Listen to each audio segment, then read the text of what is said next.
learned. I think we're good. All right. That's how it's gonna look right there. All right. See that? Add backside attack. Advic save. Weird. So strange. You know what this feels liberating. Does it feel liberating not to have the headphones on? Or just being outside? Being outside, fresh air, not having the headsets on. Yeah, it's no better. I think it's just liberating. You want to do me a favor? Shimmy over a little bit more? Because we're... Can you? Oh yeah. Can you? I'm gonna shimmy over this. Yeah, there you go. Okay, there How you weird is that? Yeah. Yeah, it's not too shabby at all. Mm-hmm. It's a little bit different. It's not the same as what we usually do. No. But it's outside. We're gonna try to do more outside stuff if it works out. We've grown a lot. We've grown a lot. Mm-hmm. We do want to try to change the way we've been doing things because right now it just seems like, I don't know. I was watching a couple other shows online and they were stagnating. I thought, like, I don't want to be those guys. I don't want to be the people who just like think they're hot shit. It's just two assholes. Oh, that's where this came from. Yeah.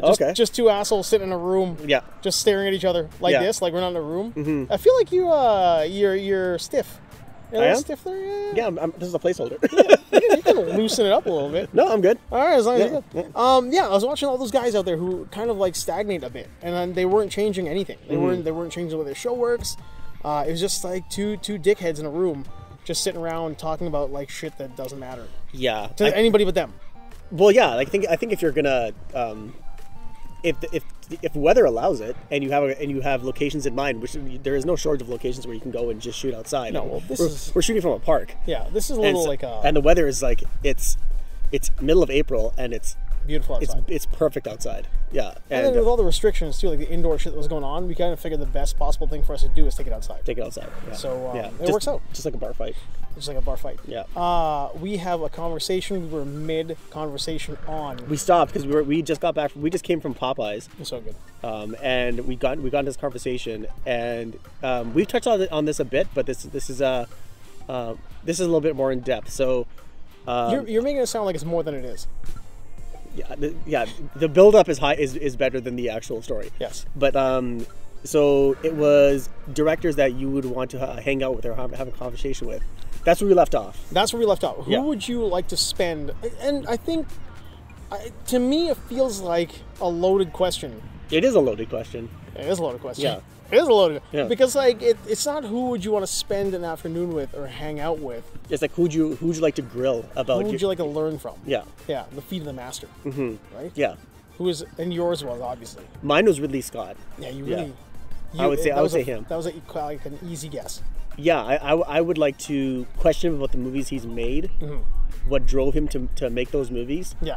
What he thinks of like what his what he thinks of what his influence is. Okay. And directional choices. Directional choices, how he sets up scenes. Yeah. Why does every scene look like you could just pause it, print it out, and then put it on a wall? Everything is a photograph. Yeah. So like there's certain directors who are like that, but Ridley Scott I think is the I guess popular forefather of that. There's a lot of other great directors. There was a lot of great directors for like Stanley Kubrick. Yes. He's one of them. But a good example of what you're talking about right now was like Zack Snyder. Yeah. Where he wants every single thing to look like an art piece. Yeah, like if you look at like 300 for example, 300 is a shot for shot from an art piece. Well, exactly. Yeah. Frank Miller. Yeah, so he like his attention to detail on those things is very well, you can see it too, like especially when they're kicking those people off the cliffside. Yeah. And they're kicking the Persians. That's right from that one panel. Yeah. The big panel of So that was mine. But you go ahead. Oh yeah, no, mine was I think for me the fun ones would be like Ron Howard. I'd love to see what Ron Howard's up to. Yeah. Or Spielberg. I think those would be like fun ones to sit with because they seem like it would be a fun time. Like it'd be it wouldn't just be sitting around and talking about, hey, so like well, why was E.T. small and why is he a puppet? Why did you replace him with the CGI? Yeah, why didn't you use moisturizer? Exactly. I'd want to learn more about why did you make the guns into radios, dummy? Like I want to learn that kind of stuff. Yeah, I think what Spielberg is like, he's just I guess they're all directors, but I think Spielberg is he's the best. I want to say the best, but he's overall, if you look at his work, he's one of the best storytellers. Yeah, he is definitely like a quintessential, I guess if you want to say like he crafts the best linear story. Yeah, like his best stuff is untouchable. I think it's fantastic. His new stuff, Bridge of Spies. I'm looking at Bridge of Spies. Yeah, I'm looking at you, Bridge of Spies. Yeah, it was. Yeah.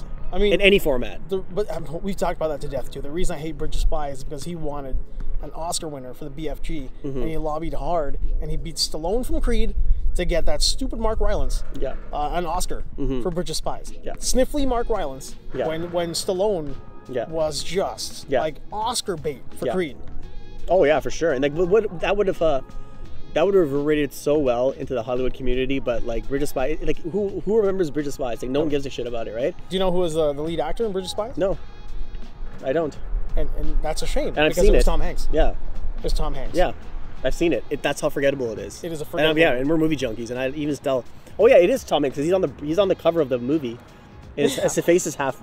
Yeah, now I remember. He's on the Bridge of Spies. Yeah, at least you made me remember it. Yeah, that's how fucking terrible that movie is. It's not like the problem too is it's not like if the kid from Road to Perdition had gotten the Oscar. Yeah. The Superman kid. If he was in the same position and he'd won the Oscar over Stallone, you'd be like, wow, that's pretty good. Yeah. I mean, he had to watch his father murder and be murdered. Spoiler alert. Yeah. If you don't know. But it wasn't that. It was sniffly, Mr. I'm Scottish, but I'm not Scottish. Oh, yeah. I'm a Soviet, or whatever he is. It was that weird thing where they were trying to make him... I have to shout that memory out of my head. It was no good. And he's done... And every time that guy's in a movie now, I can't forgive him for Bridge of Spies. No, it's the... Speaking of, like, actually, that's weird that you mentioned Road to Perdition, because I didn't know that movie was out. I just read the comic book. Oh, the graphic novel. So you hadn't, and it had been out for a while. It had been out, yeah. Oh, that's a good one. Yeah, and I read the graphic novel. I'm like, this is such, like, they should make this a movie. Yeah. Like Paul Newman should be. Yeah, exactly. He'd be great for the father. Yeah. So if we had like a really good leading man. People don't think is a badass, but turns out he's like a real. Yeah, I don't know. I just thought that was a great graphic novel. You haven't read it? Go read that. That's gonna be a fun surprise. Yeah. To like not know that Tom Hanks. I had no idea. Road to Perdition existed. Because I thought like they should make this a serious movie, not just make it a throwaway movie. Yeah. Just make it like, based on the like. No, this has to be like properly told, rated R, hard, and pretty like faithful to the comic. Yeah, I still haven't seen the movie. Oh, you gotta do yourself a solid favor there, pal. Yeah, it's good. It's really good. Yeah, but yeah, other than that, I'd say, I don't know what it is. I think all, like I said, like Ridley Scott would be my number one, but I think like fun directors, just like, sit for hours would be Quentin Tarantino. Yeah, Tarantino would be pretty rad to just pick his brain and see, because you see how passionate he is just about all movies. Yeah, not just the ones that he makes or the choices he makes. But I feel like you could talk to him, or even like Kevin Smith, about all movies. Yeah, you could talk about your favorite movies and why do they resonate with you, and it'd be like, and at the end, I'm pretty sure you could walk away from that conversation being like, I had a bond with Tarantino. I'm like, he understands. We're bros now. Yeah, he understands me. Yeah, I'm like, we're the same in that aspect. Like not everybody's as different as we think. Yeah, I think you're right. I think there's a thing that happened during probably like maybe 2 or 3 months ago. On one of those Fat Man on Batman, the Kevin Smith podcast thing. Yeah. He was sitting there talking with his co-host. I don't even know the guy's name because I don't watch it that much. But he was talking with him about all sorts of weird stuff that happens in movies and in comics. And the guy was just giving him nothing. Like he wasn't giving him any kind of input. He was kind of like laughing along to the funny stuff that Kevin Smith would say. I remember thinking to myself, like, I want to sit there and talk to him about this kind of stuff. Yeah. I want to be the one who's on the other side of that table because I think, like, that weird kind of recall thing. And you've got it too. I think you and Kevin Smith would have like a really good conversation about that kind of stuff. Fat guys? No, you're not fat. Formerly. Well, formerly. We're both former fat men. Yeah. But I think you guys could, for lack of a better term, nerd out more than I could with him. Well, I think there are certain things that I could with him, but again, there'd be certain things that you could with Ridley Scott. Yeah, we're having like we're fantasizing about our like fake, not real relationships. Yeah, with like hardcore in a park in Millwoods. In a park in Millwoods. Yeah, so in Edmonton, Canada. Yeah, and we've never met or talked to any of these people. Yeah, exactly. One day. I just think it's you have to you can't just go in there as a fan. Like that's very easy to do and be like, it's whatever, right? But like you have to go in there and be like, what do they want to talk about, and what do I think will engage them, and like see like. Oh, that's a good point. Yeah, that's a really good point. What am I going to talk about with them? Because you could I don't want them to nerd out. Yeah, because you don't want to sit there because you're going to ask them questions. You could find yourself asking them questions that they've heard a million times before. They'll be like, what was David's real motive in Prometheus and Covenant? You'll be like, no, what was that? I'm like, I'd be like, I find David fascinating, like because I truly do. I'm like I think I agree with you that I think he should be the face of Alien. Would you all James Lipton on him? Yeah, like two fingers on the nose. Yeah. Alien Covenant, a movie divided many fans. Yeah, thoughts? Thoughts? Yeah, just look in the air and he'd be like, "I'm over here." Yeah. We can end this now. But yeah, I know. I would just be like, I'm like, because like I think that's why I want to talk to him. Be like, I would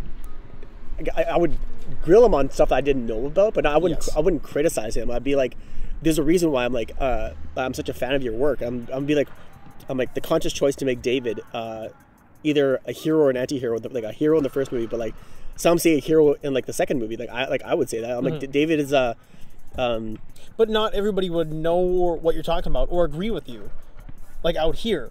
But you want to find out from him what was his reasoning. Because there's because I'm not working for any company or any news thing that has to adhere to like bias there. Yeah, there's to adhere to like some left or right. I'll be like, no, I want to know. Like, I'm a huge fan. So it's a shitty movie, like. Yeah, yeah, exactly. Some bias. Yeah, so but yeah, you're. I'll be like, yeah, like why do people like me who are diehard fans of Alien find David fascinating instead of like I like to be honest with you, I'm like I don't really. The rest of the characters they fill plot holes. Yeah. But they're just scenery. Yeah, like what makes the android so popular now? Yeah. Like you did that the theme of the android having human emotion, that theme runs true in Blade Runner. It runs true in Aliens. So like what it is a running theme of Ridley Scott's work. Yeah, so I'm like, what is the more human than human? Yeah, more human than human, right? Yeah. So what is the why'd you crank the volume to 11 on that? So then that's what I would ask him, and then that's not bad. Yeah, and I think that just like forms like tributaries into like other questions into a whole other discussion. That's what it is. You're able to kind of sneak in other questions based on your initial question. Yeah, kind of like what you would do on a podcast. Yeah, pretty much. Yeah, we're masters of that over here. Yeah, exactly. Plowing ahead. I know. I totally agree with you because there are things I would like to know, especially knowing that like the journey of, just to go back to the idea of Kevin Smith, right? The journey that he went through with the Superman Returns, whatever he's going to do. Yeah, that's that first movie, the death and life of Clark Kent and Superman. What the hell it was. But he talked about how John Peters wanted to put the spider, and how John Peters got his spider in the Wild Wild West, right? And all the little choices that he made, and the kind of weird behind the scenes influence that Peters has, and then how Kevin Smith butts heads with him and he's gone. Yeah. And then in Man of Steel, you get a giant spider. Yeah. You get this gigantic, like, what?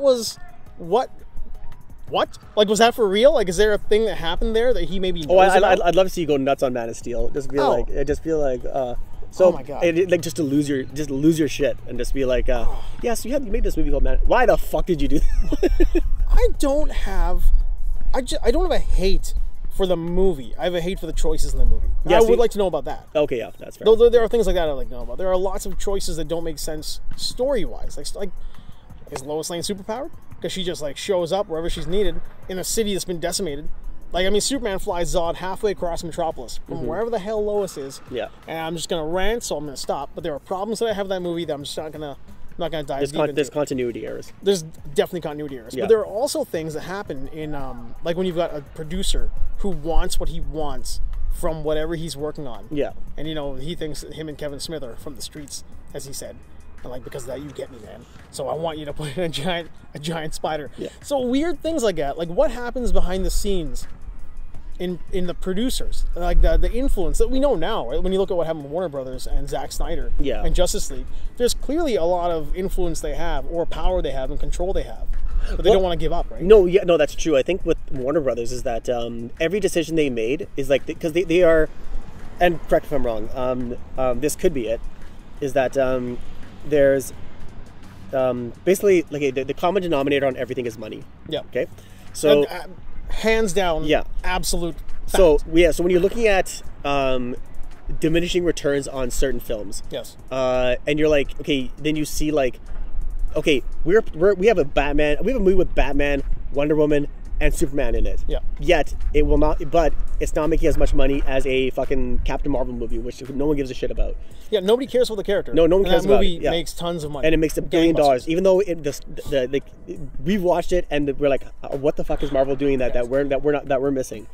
So you take that, and they're like, okay, so every movie that comes out has to be a $1 billion movie. Yeah. So when you, when the producers are, when it comes down on Justice League or whatever it is, they're like, okay, what can we do to make this $1 billion movie in our minds? Because we don't know what the Marvel formula is, but okay, you know what? It's like copying a recipe, but like you don't have all the ingredients. We have a cook. Yeah, exactly. We know what the cook is. Yeah, we have a wooden spoon and a fucking and some firewood. Who cooked that food? Yeah, Joss Whedon cooked that food. Exactly. Bring him in here. Bring him in here. Yeah. Oh, you know, yeah, he's worked. He made this. Yeah. He made this meal before, right? He made ratatouille, right? Yeah. He knows how to make ratatouille, doesn't he? Yeah. He's a piece of shit, but like, you know, let's see if you can bring him here and let him work. Right. We'll get to that. There's raging piece of shit. Yeah, I can't stand that guy. He's terrible, and so yeah, like they make these rash decisions. Okay, Joss Whedon made Avengers. I'm like, oh, that's a $1 billion movie. Okay, he knows how to he knows how to mix characters well. He's done it before. But well, that's the problem though. He didn't do anything. He didn't do anything on Zack Snyder's on the original Justice League. No, he didn't. Like do anything. He just came in there and he took what was already in the cutting room floor. Mm-hmm. He made a bunch of reshoots that nobody wanted. Yep. He threatened a lot of people who nobody thought should be threatened. Mm-hmm. And then he just cut together a crappy movie. Yeah.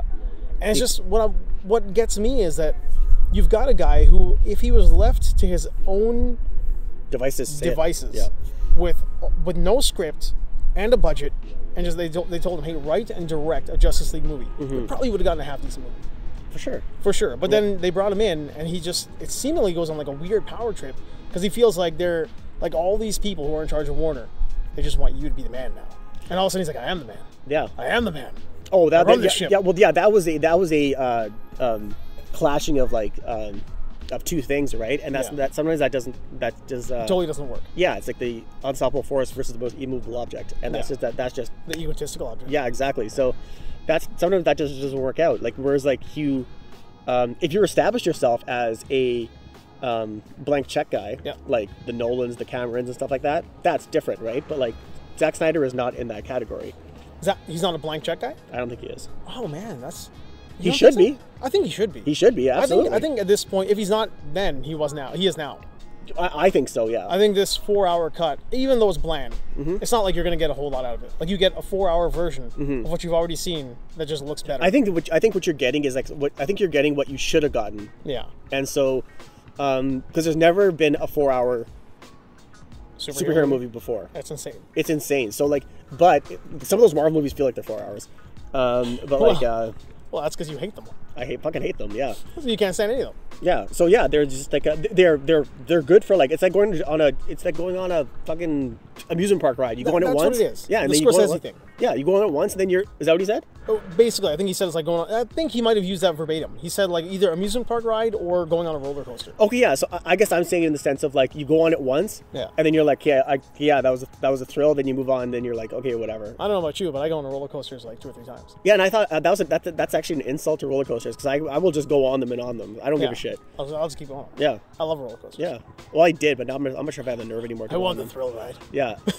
No, but what I think there is like a like something we talked about last time. I think I'm right. Well, there's no arguing that. I think I think you are on the right track. I think there are certain movies out there, certain franchises that are popcorn, and then every now and then they knock it out of the park with something really good. I think that's like what you get with all the Justice League and DC movies. Yeah, you've got a lot of popcorn in there. You've got a lot of stuff that's maybe like overly buttered, and some stuff is just has vinegar on it. Batman versus Superman, or Man of Steel. And then you've got this like every now and then they knock it out of the park with that Aquaman. Like they can make a good movie those characters. Yeah, they can knock it out of the park when it comes to like with popularity, right? Yeah. Like so like Wonder Woman 1984, right? I saw it. Okay, it was it deserved like the money it made. I'll give it that, right? Oh, really? Yeah. So you didn't dislike it? I didn't dislike it. It just wasn't great. Yeah, it just wasn't for me. I'm not saying it was a bad movie. It was pretty well made. Gal Gadot or whatever, Gal Gadot or whatever it was. Gal Gadot. Yeah, and so Gal Gadot, she's very good in this movie. Gal Robot. Yeah. Yeah. Oh, Gal Robot. Gal Robot. Somebody write that down. Yeah. Gal Robot. Yeah, exactly. Yeah. Registered trademark. And so yeah, there was so yeah, she was okay in that. And then after that, when she knew she was Gal Gadot, you're right. Yeah, I can't fucking stand her. Yeah, when she became COVID brought the worst out in her. Yeah, when she became like a brand. Yeah. When she was in Fast and Furious. Yeah. Phenomenal. Yeah. Terrific. And the second she became a brand, when she was like, hey, I'm on Wonder Woman now. I'm not just. You know who else is irritating me like that as well? Yeah. Fucking Ryan Reynolds. I can't stand that fucking guy anymore. Man, I think he's Canadian. He's Canadian. I can't stand that guy. No, I think it's an act with him. I think when he does it, I think it's an act. I think his Deadpool persona is better than his real life persona. Well, it's seeping into his real life persona. Yeah, it's like he's becoming Deadpool. Yeah, he's just like, every time you see him in an interview, I'm just like, I want to slap this guy in the face. I'm like, I know he could kick my ass, but like... But I think, I don't know. He's a movie kick your ass guy. I don't think in the real world Ryan Reynolds is kicking anybody's ass. I don't know, maybe. Henry Cavill's got like a legit blue belt. I think he's in a model. Oh, he could kick Ryan Reynolds' ass. Yeah, for sure. Yeah. I think Ryan Reynolds is all fun and games. It's like when your buddy is like, because he looks kind of skinny and scrawny, and I'm like, okay. First of all, I am not in any decent shape whatsoever. Okay. No, we're a flabby, girly man. Yeah. So like, but he's right now. Right now. Come September. Yeah, come September. Fucking, I'll be ripped. Jacked like a mule. Yeah, and Coke beer. Yeah, we just came from Popeye's chickens. We ate a lot of fried food. Yeah, but yeah, there's but I think with Ryan Reynolds, I don't know, but he just rubs all the celebrities now are just like maybe it's just not just him. Maybe just I have a bad thing with celebrities. I'm just like, I just want to like in general. I just want to like get away from them. I'm just like, it just seems disingenuous with the way like they're. There are a few of them out there. Like I know like Dan. There are a few that are good. Yeah. Yeah. Co-host Handsome Dan. Mm-hmm. He brings up a good point a lot of times. Where there are a bunch of them out there who think they're some sort of like a political messiah. Yeah. For lack of a better term, they're gonna come out there and tell you how like politics works. Yeah. We're not short on those people. And they're gonna talk shit about people. And there is that on every spectrum. It's like I don't want to hear from Bruce Willis about his political views the same way I don't want to hear about, I don't know, Gal Gadot's political views. I don't care. Right or left, I don't care. It doesn't matter. I don't care. Mm-hmm. But they are entitled to their views, and they are entitled to tell you what they are. Yeah, absolutely. Because they're still citizens. Mm-hmm. Well, I don't know if like the Gal Gadot is, but Bruce Willis is a citizen, so he is entitled to his view, and he's entitled to share that view. I think Bruce Willis deserves it because he's had to hide who he was for a long time. Like Hollywood back in the 80s, like back in the day, especially in the 80s and the 90s, if you were like Hollywood is like, if you are not left, you were not gonna have a career. Yeah, you're not gonna have a career. And look at this guy. Dyer doesn't count. Is that what the fuck you're telling me? But then all of a sudden Trump shows up and Bruce Willis got the MAGA hat. Mm-hmm. Is it MAGA or MAGA? I say pasta. I don't say pasta. MAGA. A. Well, it has A America. A for America. Well, it's America. So wouldn't it be MAGA? Yeah. It's MAGA. Yeah. It would be MAGA, right? MAGA. Yeah. America. No. There's the A. There's an E before the. There's an E after the M. It should be America, but it's actually. Look at this wordsmith. No, if there was let's say there was a C before, if there was a C before the K, it's before the A, it became America. Yeah, but then there's not. It's America. C before the U. It's A. A means like if there's a vowel after the consonant after the vowel. So if there's a consonant vowel, then you pronounce it like it is A. But if there's none, yeah. It's all. I know. Well, words are fake. I was unreal in English. Language is fake. Yeah. It's like, okay, not to go off topic on the movie stuff, because we're just having a fun light movie conversation. Yeah. As our first outdoor episode. Mm-hmm. But words are fake. All that stuff. When you try to tell me like I before E except after like Q, mm-hmm. like all that stuff is just somebody just made words up. Like everything we're saying. Like I don't understand why there are rules to language, because we're just making sounds.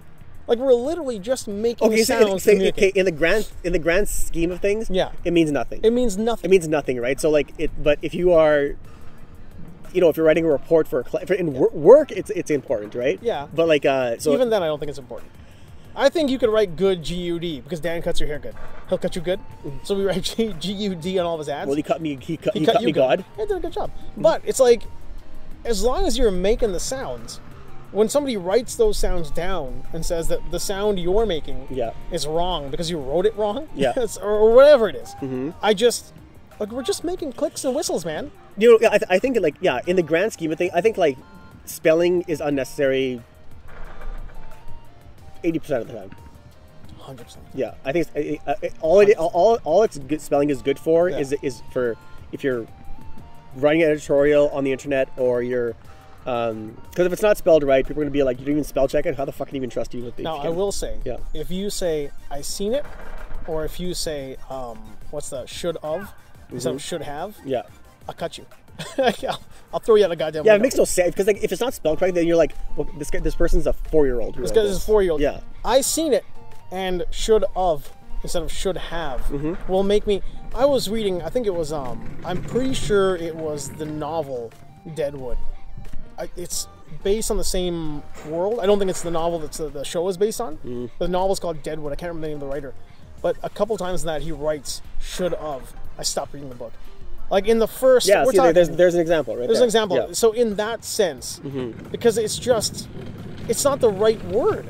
Like it doesn't even hold the same meaning. No, to me, that's yeah. important. Yeah, that's important because then you're like because it just takes you right out of it. Yeah. Yeah. So, I'm gone. Yeah. I Like can't. for example, spell receive. Q.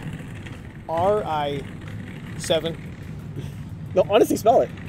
Isn't it R-E-C-I-E-V-E? Yeah. Yeah. There you go. Yeah, that's not hard to No. do. But you Spell- could spell it R-E-C-E-E-V-E. Receive. Yeah. No, and no one would bat an eye. Clicks and whistles, man. Yeah. It's all just clicks and whistles. You know what a hard word to spell is? Nah. Maneuver. Well, because there's like O's and E's in it. Yeah. Like it's a maneuver. And there's U's. Yeah. And it's not how you pronounce it is not how it's spelled. No, not at all. No. There's another one I was just looking at that was the same way. It's like there's oh man. Just recently I wrote a word down on my... Yeah, I know they're having a blast out there. On my phone. I should go over there, and there's a bunch of kids playing basketball over there. He wants to school them I'm so going to go out bad. there and just fucking take care of all of them. Yeah, there's another... hors d'oeuvre. That's what it is. Hors d'oeuvre is another one. Yeah. Because horse d'oeuvres? Yeah. I mean, it's not even an English word. What about soup du jour? Soup du jour? Yeah. Oh, man, yeah, soup du jour. I'm done with soup for a while. It's D''Jour. Yeah, give me some protein. Yeah. Yeah, Jour. Yeah. Well, it's not English. Escargots. Not English, though. And again, clicks and whistles. It's all clicks and whistles, man. It's just a different language giving different clicks and whistles. Yeah. That's why like Spanish and French, they're so similar. Yeah. They're spelled differently, but some of the words are interchangeable. The good thing about that is that once you learn one, you can just like seamlessly go into the other. Let's see somebody do that. I know they tell you that. Like, oh, if you learn one, you can go to the other one. Let's see somebody who knows French get dropped into Spain and be like, all right, I'll be all right. You don't really have to learn anything because Google Translate has rendered language obsolete. Clicks and whistles, man. Clicks and whistles. Yeah. Oh, yeah, that was a segue. A mean segue right there. Yeah, let's see. I'm trying to think of what else was going on today. I think we kind of hit a good half an hour there. Yeah. Just for fun. We're just testing this. We're just testing this out. Yeah. Trying to see how this goes. Sun's going down. I'm not sure if you guys got the view up here, but like our light is starting to drop. If you're watching us on YouTube, we've dimmed. Yeah, the sun is going down. The invisible sky man. Yeah, with a dimmer switch on his We house. started about 7:30, right? I think around that. Yeah. I think we got a good good half. Yeah, hour so I think what we should do is we know as long as we have a park bench, we're until COVID. Right now, COVID is locking everything down, so we can't go to any indoor places or any patios. So what we're doing is we're just shooting at the park. I don't think you need a license to shoot in the park. A license? Yeah. You mean like a? Oh, just Kenny versus Spenny. Like they said, like sometimes if you're filming in a park, and police are at you, but no one's. We're in Millwoods. It's a fucking dumpster behind me, man. Exactly. I don't think anybody cares. No one gives a shit. I mean, I think my big bald head is blocking the view of the. So yeah, we're just this is like so we're gonna have more outdoor films. Yes. Being submitted to YouTube, but well, we're gonna try to make the summer where every episode that goes on YouTube is outdoors. It's gonna be outdoors at least until it gets cold. Like yeah, exactly. Yeah. So more outdoor activities. Yeah. Today's audio might be a little bit weird. We'll try to nail that down a little bit better. We're using some new gear, which you can probably see if you're. Well, no, you can't see it. I'm editing that out, but you can hopefully hear us well enough. Hope so. Yeah. Otherwise, this whole funny there, champ. No, otherwise this whole exercise has been a complete waste of time. A complete waste of time. Yeah. The whole thing just went to crap right away. Yeah, but no. This was this is great to shoot around here, and man. And next time we'll get something better scenery. I'm hoping we're gonna get some not some callbacks. We have some friends out there who want us to shoot where they are. Okay. And I'm hoping we get there next week. Okay. So you'll see us in other places next week. And it's a small setup. This really worked out quite well. Yeah, absolutely. Yeah. And good. then we'll have more detailed podcasts coming soon. All right. Add backside attack. Add Big Sabe. Do like or whatever. I mean, I'm assuming by now the music's been playing for some time. Well, let me just freestyle then. You got to say your words. Oh yeah. Don't forget your words. Yeah, I say the music. Yeah, just peace out.